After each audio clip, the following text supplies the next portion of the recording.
Perikatan Nasional semakin mirip Barisan Nasional. Nampaknya semakin rakus kerajaan tebuk atap ini membuang tokoh-tokoh korporat profesional untuk diganti dengan Ahli Parlimen Pro Tan Sri Muhyiddin Yassin. Hendak disebut Ahli Parlimen Perikatan Nasional tidak boleh juga kerana gabungan itu tidak berdaftar dengan MOU yang tiada ikatan undang-undang.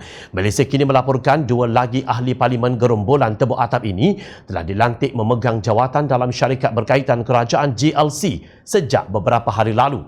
Ahli Parlimen Bersatu Tasik Gelugur, Datuk Syahbuddin Yahya dilantik sebagai pengerusi Lembaga Penyatuan dan Pemulihan Tanah Persekutuan FLEGRA Berhad, syarikat milik Kementerian Keuangan yang menguruskan program peladangan dan pengurusan ladang. Pengerusi sebelumnya ialah tokoh korporat Datuk Muhammad Nagib Ahmad Abdul Wahab yang juga Ketua Pegawai Eksekutif Persatuan Minyak Sawit Malaysia MPOA.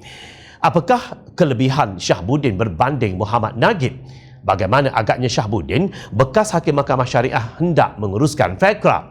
Ahli Parlimen PBB Igan Ahmad Joni Zawawi pula dilantik sebagai pengerusi bukan eksekutif Indah Water Consortium IWK, menggantikan tokoh korporat Amiruddin Abdul Aziz.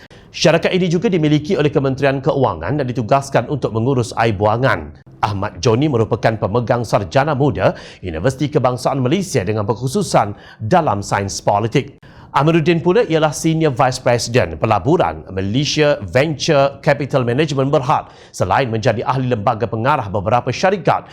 Terdahulu bekas Ketua Pengarang Kumpulan NSTP Dato' A. Kadir Jassin mempertikaikan pelantikan Tan Sri Abdul Wahid Omar sebagai pengerusi bukan eksekutif Bursa Malaysia Berhad.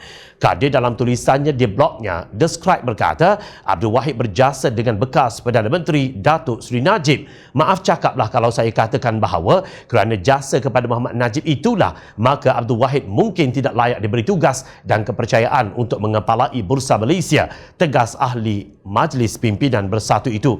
Menurut beliau, Abdul Wahid adalah antara ahli panel pelaburan kumpulan wang persaraan KWAP yang meluluskan pinjaman 4 bilion ringgit kepada SRC International sendirian Berhad. Sampai hari ini pun kita tidak tahu apa perniagaan SRC International dan kegunaan duit 4 bilion ringgit itu selain dakwaan kononnya sebanyak 60 juta dolar Amerika bersamaan 258 juta ringgit telah dilaporkan bagi membuka lombong arang batu di Mongolia, negeri Altantuya.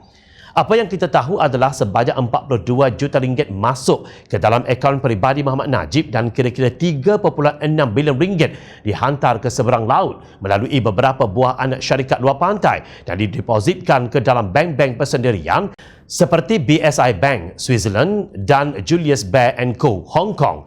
Duit inilah yang sebahagiannya dipercayai masuk ke dalam akaun Jolo dan sekutu-sekutunya, termasuklah anak tiri Najib Riza Shahriz Abdul Aziz, kata Kadir.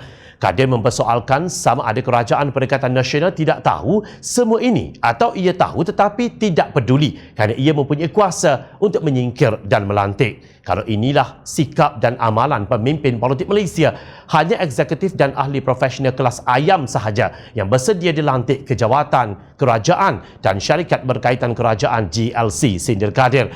Menurut laporan, pelantikan mutakhir ini menunjukkan 82.3% daripada 113 anggota Parlimen Perikatan Nasional telah dilantik memegang jawatan dalam Kabinet Timbalan Menteri GLC atau dilantik sebagai diplomat khas. Rakyat amat kecewa kerana Perikatan Nasional meneruskan budaya UMNO Barisan Nasional yang mencengkam GLC menerusi kuasa politik. Inikah cara mereka menyelamatkan Malaysia?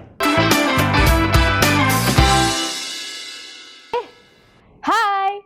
Jangan lupa klik kanan untuk rentasan berita, klik kiri untuk keratan berita dan jangan lupa untuk subscribe kami tau.